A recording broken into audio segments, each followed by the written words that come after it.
네, 매주 수요일에 만나는 몸을 아는 남자 우리 한지동 원장님의 건강 플러스 시간이 돌아왔습니다. 네, 자 원장님 오늘은요 겨울철 건강을 지키는 데 도움이 되는 영양식 그리고 건강 차에 대한 정보 준비해 오셨다고요. 그동안 너무 겁나는 질환들을 많이 해서 오늘은 좀 부드러운 내용으로 찾아뵀는데요. 네. 요즘같이 겨울에는 이제 체온이 내려가게 되죠. 근데 체온이 1도 내려가면 면역력이 30% 정도 내려간다는 이런 이야기가 있습니다. 체온이 저하되면 기혈의 순환이 저해가 되고 이것이 외부의 나쁜 기운과 싸우는 능력을 저하시키게 됩니다. 그래서 면역력이 떨어진다고 볼 수 있는데요. 따라서 감염성 질환에 걸리기 쉽게 노출되는 그런 특징이 있습니다. 그래서 요즘 같은 겨울에 음식을 통해서 면역력을 올려주는, 개선시키는 그런 어떠한 음식들이 좋고 그 음식을 어떻게 섭취해야 하는지에 대해서 알려드리려고 합니다. 좋습니다. 하긴 뭐 겨울만 되면 다 여기저기 아픈 그런 느낌이 들고 몸이 굉장히 체력적으로 허약해지는 느낌이 드는데 겨울철에 우리가 흔히 겪는 질병들 어떤 게 있을까요? 한의학에서 보면 봄, 여름, 가을, 겨울 중에 겨울은 폐장의 계절이다 이렇게 했는데요. 이건 무슨 말이냐면 기를 저장해야 되는 계절이다 이렇게 조언을 하고 있습니다. 네. 과거의 생활상을 잘 보면 봄에 씨앗 뿌리고 여름에 가꾸고 가을에 추수하고 겨울철에는 체력을 비축해서 그 다음 해의 생활을 또 준비했다 이런 의미로도 볼 수 있는데요. 한의학에서 보면 겨울은 간신비패신 5장의 신장, 콩팥에 해당하는데 이것은 인간의 원기를 저장하고 비축해야 된다 이런 의미로도 볼 수가 있습니다. 네. 그래서 겨울철의 계절적인 가장 특징은 두 가지로 보자면 추위와 건조함인데요. 추위는 아까 말씀드렸듯이 그 면역력도 저하시키고 기혈 순환도 덜 되는 그런 특징이 있어서 그 외부 감염성 질환에 노출이 되는데 거기다가 호흡기는 건조함에 가장 취약합니다. 그래서 독감이라든지 이런 호흡기 질환이 걸리기가 쉽고요. 혈관이 수축하면 혈압이 올라가면서 심혈관 질환 등의 혈관성 질환이 올 수가 있고요. 네. 피부도 건조하게 되니까 피부 건조증이라든지 가려움증, 거기다 뭐 탈모라든지 관절염 등의 이런 증상들이 겨울철에 많이 나타나게 됩니다. 그래요.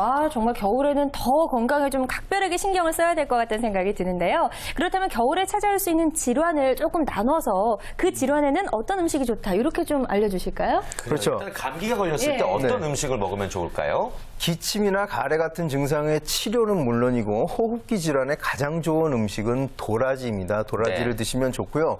우리가 많이 먹는 은행도 호흡기 질환에 도움이 됩니다. 은행. 네. 도라지나 은행을 이용한 음식들이 상당히 많아요. 그쵸. 차도 좀 있는 것 같고 어떻게 먹어야 될지 그것도 좀 궁금한데요. 은행은 네. 안주로밖에 안 먹어봤어요. 소화력이 좋은 분들은 이렇게 무쳐서 반찬으로 드셔도 되고 소화력이 좋지 못해서 이것을 다 흡수하지 못하는 분들은 말린 도라지가 있습니다. 그걸 차로 해서 드시는 것도 방법이에요. 그러면 흡수력이 더 좋아지니까. 은행은 아까 안주로도 많이 먹는다 그랬는데요. 주의해야 될 건 생으로 먹으면 배가 아플 수가 있어요. 시아노베당체라는 독성 물질이 씨앗 위에는 있거든요. 반드시 가요. 아까 은행을 달달 좀 볶죠. 기름에 볶고 이렇게 해서 먹어도 되고 밥에 넣어서 영양밥을 해서 드셔도 호흡기 건강에 좋을 수가 있습니다. 그렇군요. 네. 아무튼 감기에 좋은 음식들을 설명해 주셨고 그리고 또 겨울에 고생하는 질환 중에 하나가 피부 건조증이 아닌가 싶어요. 아무리 그 제품을 발라도 각질이 많이 생기고 막 그렇잖아요. 어떤 게 좋을까요? 피부가 건조하다. 그러면서 항상 음식에서 찾는데 거기서 맹점은 뭐냐면 물을 항상 간과한다는 거예요. 건조하면 물, 수분이 바로 떠올라야 되는데 무슨 음식을 먹을까 이렇게만 고민을 하거든요. 그래서 수분을 어떻게 하면 많이 섭취할까에 대해서 먼저 고민을 해보시고 수분 섭취를 어떤 습관화하는 게 제일 첫 번째고요. 그 다음번에는 피부 건강에는 당근이 좋습니다. 당근이죠. 당근이죠. 그렇죠. 당근에는 비타민 A가 풍부하기 때문에 이 비타민 A가 피부 건강에 매우 좋다고 알려져 있거든요. 그래서 당근을 많이 드시고 수분 섭취 많이 하는 것이 피부 건조증에 좋을 듯합니다. 그래요. 저 요즘 물을 조금 안 마셨더니 정말 피부가 너무 건조해서 뭘 발라도 약간 찢어진 느낌이 들더라고요. 물을 좀 많이 마셔야 될 것 같다는 생각이 듭니다. 근데 눈에 보이는 뭐 얼굴이나 피부뿐만이 아니고 사실 두피도 좀 건조해질 수가 있잖아요. 그래서 두피가 건조해지면 탈모가 된다 이런 얘기도 있던데 탈모를 예방하기 위한 방법도 있겠죠, 원장님? 탈모를 촉진하는 가속화하는 질환 중에 하나가 두피의 지루성 피부염입니다. 이렇게 지방식이 많으면 이게 더 심해질 수가 있고 건조하면 더 심해지거든요. 그래서 지방은 적고 단백질이 풍부한 검은 콩이 탈모에 아주 좋은 걸로 알려져 있는데요. 이뿐만 아니라 두부라든지 생선 등의 건전한 단백질이 탈모 방지에 도움이 됩니다. 그렇군요. 겨울철 탈모 또 두피 관리도 신경 쓰셔야 될 것 같고 또 겨울철에 빼놓을 수 없는 질환 질환 중에 하나가 지금까지 설명 주셨던 질환보다는 조금 더 위험한 질환, 혈관 질환이 아닐까 싶어요. 역시 식습관 중요하죠. 그렇죠. 겨울철에 이제 조직이 수축하고 혈관도 같이 수축하면 혈압이 높아지면서 심근경색, 뇌경색, 뇌출혈 같은 혈관성 질환이 오기가 쉽습니다. 혈관 건강에 좋은 음식은 양파가 매우 유명합니다. 그 가수 양파 말고요. 혈액 속에 불필요한 지방과 네. 콜레스테롤 농도를 낮춰줘서 예. 혈관 질환에 아주 좋다고 이렇게 알려져 있고요. 네. 또 한 가지는 모기버섯이라고 있어요. 이것도 네. 모기 아니고요. 에이, 왜 그러세요? 모기버섯인데 우리가 짬뽕에 나오는 그 해삼 같은 거. 꼬들꼬들한 예, 예. 도 들어가고. 버섯인데요. 네. 이렇게 기름진 중국 음식에 이 역시 그 모기버섯도 혈압을 낮춰주고 혈액을 맑게 해주는 효능이 있는데요. 기름진 중국 음식에 이 양파와 모기버섯이 많이 이용되는 걸 보면 이런 이유에서 예전에 그 음식궁합을 이렇게 만든 게 아닌가 이런 생각이 듭니다. 그래요. 자, 이렇게 해서 저희가 이제 겨울에 먹으면 좋을 만한 겨울철 질환에 아주 좋은 음식들 이야기를 네. 좀 해봤는데 우리 패널분들도 각자의 좀 노하우가 있을 것 같아요. 난 겨울에는 이 음식을 좀 신경 써서 먹는다는 게 있을 것 같은데요. 안정훈 노무사님 있으세요? 저 겨울에는 제철 과일 귤을 많이 먹어요.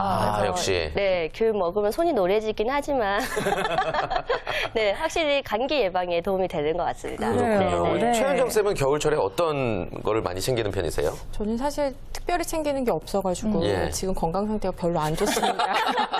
그래서 오늘 그 말씀하신 거를 잘 따라보도록 하겠습니다. 그래요. 네. 귤 많이 먹는 거 도움 되나요? 어때요? 제가 지난주에 많이 걸으라고 몇 번을 얘기했냐고 화를 냈는데 이 얘기도 몇 번 하는지 모르겠어요. 예. 제철 과일과 제철 채소를 골고루 먹는 것이 가장 좋습니다. 네. 괜히 겨울에 여름 과일 수박 같은 걸 먹는다든지 절대 저는 권하고 싶지 않아요. 제철. 그거는 오랫동안 보관해놨고 약품 처리를 했다든지 네. 건강에 좋을 리가 별로 없거든요. 저렴하고 그 계절에 풍부한 음식을 많이 먹는 것이 가장 좋습니다. 그렇군요.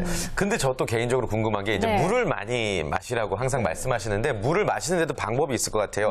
뜨거운 물을 조금씩 많이 마시는 게 좋은지 아니면 찬물을 시원하게 벌컥벌컥 마시는 게 좋은지 아니면 그냥 미지근한 물 마시는 게 좋은지 이게 어때요? 물 마시기가 습관이 안 되면 굉장히 그 여성분들 중에요. 하루에 물 한 잔을 다 안 마시는 분들도 상당히 많아요. 우리가 필요한 수분은 대부분 음식물에 다 있어요. 밥에도 물이 들어있고 반찬에도 물이 들어있지 않습니까? 그래서 수분 예. 섭취는 되는데 그 이상 필요한 수분 섭취가 항상 모자르면서 이렇게 피부가 찢어진다고 이런 불평을 하신단 말이에요.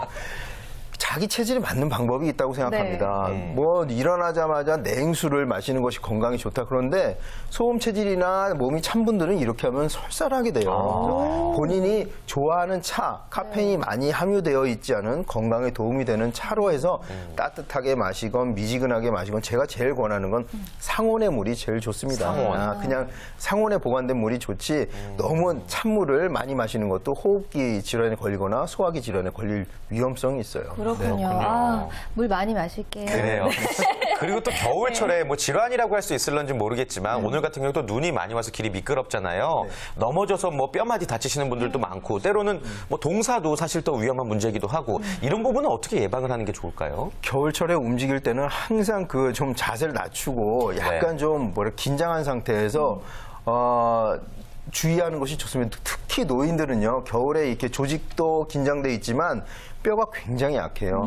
생각보다 두꺼운 뼈인 이 고관절도 노인들은 주저앉으면서 그러니까요. 골절되는 이거는 거의 사망에 이릅니다. 예, 왜냐하면 노인들의 뼈 안에는 골수가 적색 골수가 아니라 황색 골수라고 지방이 있기 때문에 이것이 혈관을 막으면 사망에 이르기까지 하니까 노인분들은 특히나 겨울에 좀 창피해하는 경우가 있어요. 내가 지팡이 짚을 나이는 아니야. 그렇죠, 그렇죠. 이래서 이제 지팡이를 안 짚고 낙상하는 경우가 많은데요. 노인분들이 외출을 하실 때는 등산용 스틱을 이용하면 덜 창피하거든요. 가볍죠. 그렇게 해서라도 낙상이 창피한 것보다는 훨씬 주의해야 될 가치니까 외출하실 때는 반드시 지팡이라든지 주의해서 이렇게 걸으시는 게 좋겠습니다. 그래요. 근데 저는 겨울이 되면 또 걱정이 되는 게 겨울에는 네. 정말 꼼지락도 하기 싫어요. 추우니까. 맞아요. 그래서 먹고 그냥 가만히 있거든요. 그럼 네. 늘어가는 건 살밖에 없습니다. 그렇죠. 그래서 겨울에 건강도 좀 지키면서 살이 찌지 않을 수 있는 음식 같은 건 없을까요? 그 현대적인 관점에서 보면은 여름철에는 저는 야외 활동을 많이 해야 되기 때문에 다이어트에 굉장히 관심이 많아요. 근데 네. 가을, 겨울로 가면서 옷도 두터워지고 그래서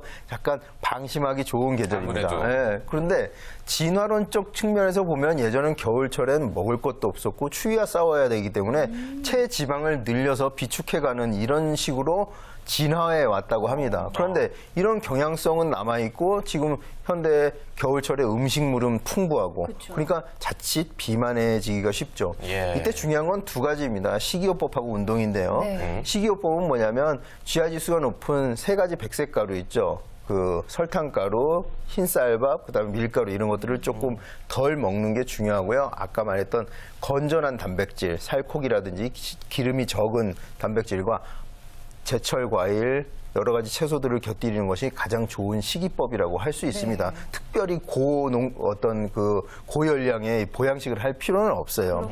그리고 사실 찌지 않으려면 또 한 가지 중요한 것은 운동 습관인데 혹한 게 아까 나갔지만 아까 밖에 나가서 넘어진다든지 미끄러진다든지 골절의 위험이 있으니까 혹한기에는 외출은 좀 삼가하는 게 좋은데요. 그래서 네. 실내 운동하는 것이 매우 중요합니다. 근데 꾸준히 하는 게 매우 중요하고요. 또 한 가지 꼭 잊지 말아야 할 것은 하루에 30분 이상은 산책이나 가벼운 외출을 통해서 햇빛을 쪼여줘야 한다는 겁니다. 왜 그러냐면은 햇빛을 쪼여야만 피부로 일광량이 비춰져야만 네. 수면과 관련된 호르몬 분비를 촉진하게 되고요. 그다음에 비타민 D는 반드시 우리가 섭취한 영양소가 햇빛과 만났을 때 체내에서 합성되게 되니까 반드시 지난번에도 꼭 걸으라 그랬잖아요. 네, 네. 30분 이상 걷고 있나요? 네.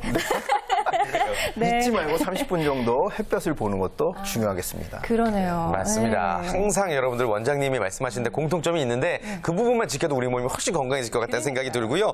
마지막으로 또 우리 겨울철 건강을 위해서 신경 쓰는 분들에게 건강식을 추천해 주시고 또 마지막 당부의 말씀까지 부탁드릴게요. 아까 수분 섭취할 때 어떻게 하면 좋겠냐고 말씀하셨는데 차로 해서 드시는 것이 좋은데요. 몇 가지 차를 제가 이제 네. 권해드리려고 합니다. 네. 생강차가 있는데요. 생강차는 뱃속을 따뜻하게 하죠. 그 체온도 올릴 뿐더러 소화력도 증진시키고 호흡기 건강에도 좋을 수가 있습니다. 생강차들 많이 드시고요.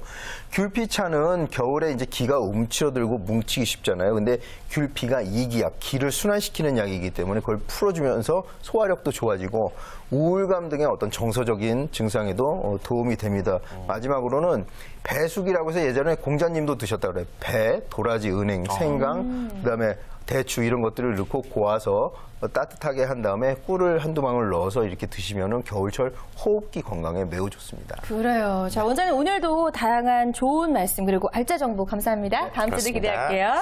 자, 이렇게 해서 건강 플러스까지 오늘 저희가 준비한 소식 여기까지입니다. 네, 오늘도 정말 숨가쁘게 달려온 것 같은데요. 저희 이 시간에 함께했던 정보들 놓치지 마시고 잘 기억하셨다가 한번 생활에 활용을 해보시기 바라겠습니다. 네. 저는 오늘 함께해주신 분들과 인사는 여기서 나눠야 될 것 같습니다. 최한정 컨설턴트, 안정훈 노무사, 그리고 한준호 원장님 고맙습니다. 고맙습니다. 감사합니다.